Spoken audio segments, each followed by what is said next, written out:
A young geologist drives out to a work site on a normal Wednesday morning in the Arizona desert. And then he simply stops existing in the way a person is supposed to. No confirmed sightings. No reliable digital trail that answers the obvious questions. Just a stretch of desert outside Buckeye, big enough to hide secrets, quiet enough to keep them. His name is Daniel Robinson. He was 24 years old when he vanished. He left a job site near Sun Valley Parkway and Cactus Road in Buckeye, Arizona, just after 9 a.m. on June 23, 2021. And by that evening, his father was reporting him missing.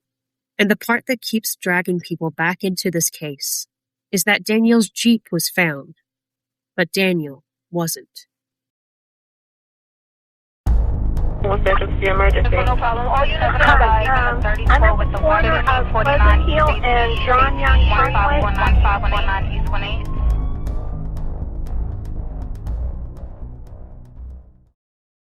Hey everyone. Welcome back to Crime Solvers Central. I'm Charlie. And I'm Jace. Thanks for being here with us. Today, we're covering the missing persons case of Daniel Robinson. Because even years later, this story still feels unresolved in a way that's hard to sit with. It has a clear start point: work, daylight, a routine morning, and then it breaks. The timeline keeps moving, the search keeps happening, and yet Daniel is still missing. And there are details in this case that people don't forget once they hear them. Daniel was a young professional, a son, a friend, someone building a life. He also had a distinct physical characteristic. His right arm never fully developed, and his right hand and part of his forearm are missing, which should make identification easier if someone truly saw him. So, when a case like this stays open, it doesn't just feel sad. It feels wrong. Tonight, a new report is providing more details into the June 2021 disappearance of geologist Daniel Robinson. Family member who's going through pain for almost 2 years now, searching for my son. It's not easy. Robinson last seen driving away from a work site in the desert near Buckeye. A month later, a rancher would find his Jeep in a ravine, crashed with the airbags deployed. Daniel nowhere to be found, but his personal items still inside. I'm still housing forensics that should be taken care of. The 128-page report released by Buckeye Police provides details not previously shared in the case, including Tempe Police helping to process Daniel's electronic devices, the FBI being briefed for a second time about the case, the agency offering help but not an investigation. Let's lay out what we know clearly, because this case has a lot of moving pieces. Daniel was working as a geologist and was assigned to a project at a well site in the desert outside Buckeye. On the morning of June 23, 2021, he arrived at the job site around 9 a.m. and spoke with a coworker. That coworker later described Daniel as acting off. Not loud, not aggressive, just not like himself. Staring, distracted, saying things that didn't quite track. And then, Daniel left the site just after 9 a.m. That's the last verified moment where someone can say, I saw him, I spoke to him, I watched him drive away. And by around 7 p.m. that same day, Daniel's father reported him missing. So the window is sharp, morning to evening. One single day where everything changes. The early investigation moves fast in some ways and hits walls in others. Buckeye Police began ground searches near the job site immediately. Investigators tried to use the Jeep's Uconnect system, but no GPS data was available, and attempts to ping Daniel's phone were unsuccessful. That right there matters, because when the digital trail is thin, the desert becomes even bigger. The searches continued. Ground searches, aerial searches, civil air patrol. Effort after effort. And then comes the moment that changes the case from missing person to something much harder to define. On July 19, 2021, Daniel's Jeep was found in a ravine less than 3 miles from the job site. A rancher found it overturned. Media reports describe the airbags deployed and personal items still with the vehicle. But Daniel wasn't there. That is the central image of this case. A vehicle found in the desert, near where he vanished, without the person who drove it. And then the details get even stranger. Investigators downloaded crash data, extracted data from Daniel's recovered phone, and processed the Jeep for evidence.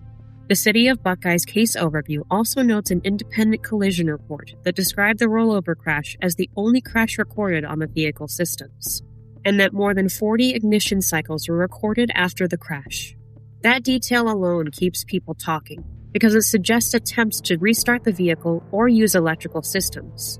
Though officials note it's unclear how many cycles happened during towing and later processing. And that's where the desert starts to feel like a maze.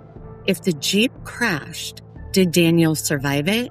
If he survived it, did he walk? Did he get picked up? Did he become disoriented? And if he didn't survive it, why wasn't he found near it? Over the years, there have been searches and reports of remains found in the broader area, but none have been confirmed as Daniel. The case remains open. Buckeye Police have publicly stated that at this time, foul play is not suspected, but they also say the investigation is ongoing. Now, this is where the case becomes layered, because you have an official investigation, and you also have a father that refuses to let the story fade.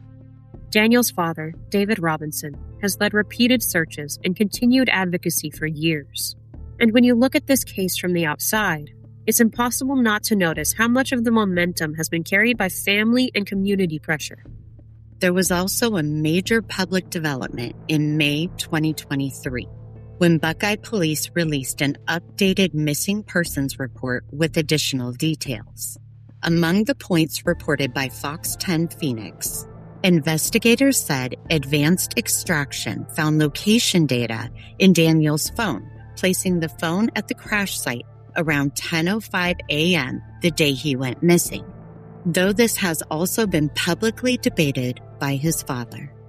And that kind of conflict, official findings versus family interpretation, doesn't make the case less important. It makes it more urgent to keep attention on the facts that don't change.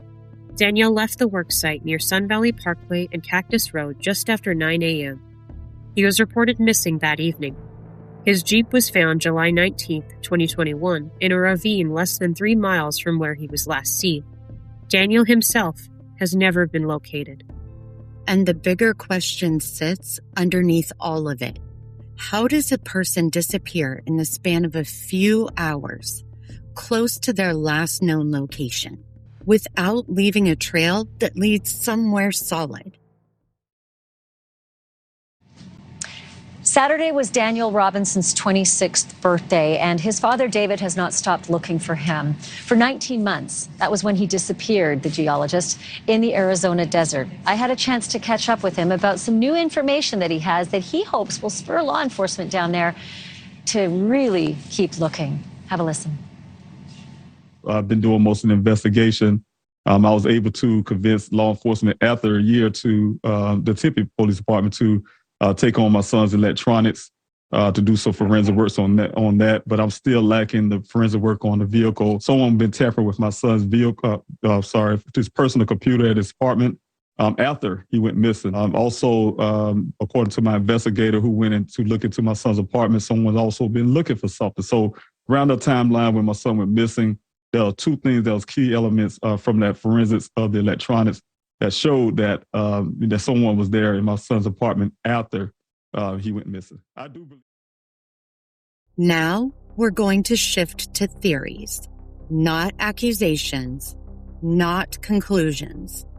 Just the main lanes people discuss based on publicly available information, and the parts of the timeline that still don't resolve cleanly.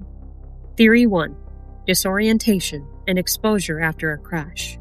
If Daniel crashed in the desert and got out, it's possible he became disoriented, overheated, injured, or unable to navigate back to safety. Desert terrain can distort distance, and survival windows can shrink fast. This theory stays on the table because the Jeep was found in rough terrain, and Daniel wasn't there. Theory 2. The crash happened, and then the story continued. This is where those post-crash details keep people thinking. The ignition cycles, the idea of activity after impact, the fact that personal items were reportedly found with the vehicle. It leaves room for a scenario where Daniel survived the initial crash and either tried to get the Jeep running or used it as shelter before leaving the area. Theory 3. A mental health crisis or altered state before leaving the site. There are reports that Daniel was acting unusually that morning and that he had been behaving oddly in the period leading up to his disappearance. In some cases, a person experiencing delusion, mania, panic, or extreme stress can make sudden choices that don't align with their normal logic. That doesn't explain away anything, but it does explain how someone might drive into terrain that doesn't make sense. Theory 4. Third-party involvement after Daniel left the site. Buckeye Police have said foul play is not suspected at this time, but this theory persists in public discussion because disappearances with missing bodies can sometimes involve opportunistic harm, especially in remote areas with limited witnesses. If Daniel encountered someone after leaving, someone who offered help, or someone who meant harm, that could change everything. And the truth is, theories are only useful when they point back to action, because somewhere out there, someone may have seen a vehicle off-road that day. Someone may have seen Daniel. Someone may have given a ride and never realized that they were holding the missing piece of a years-long mystery. Do any of these theories make sense to you? Do you have one of your own? Let us know in the comments. Now we want to talk about what you can do that actually helps. Because attention matters, but usable tips matter more. If you have information that could help locate Daniel Robinson or anything connected to his movements in Buckeye on June 23, 2021, contact Buckeye Police. Fox 10 Phoenix reported the Buckeye Police tip line as 623-349-6411. The City of Buckeye's case page also urges anyone with information to contact Buckeye Police or submit a tip. If you're more comfortable sending information through us, you can also submit tips to Crime Solver Central through our channel and website. Just make sure your tip includes specifics, dates, times, locations, vehicle descriptions, and why the details stood out to you. And even if what you have feels small, an odd sighting, a memory you brushed off, a detail you didn't realize mattered, cases like this can turn on one small thing lining up with another small thing. We also want to emphasize something simple. Keep it respectful. Daniel is not a plot. Daniel is a real person with a family who's lived inside uncertainty for years. We'll keep following this case, and we'll keep Daniel Robinson's name in the light. Thank you for spending your time with us today. And if you want to help right now, amplify this case. Share this video, subscribe to our channel, and sign up for notifications. Until next time, everyone, stay safe, stay curious, and stay loud.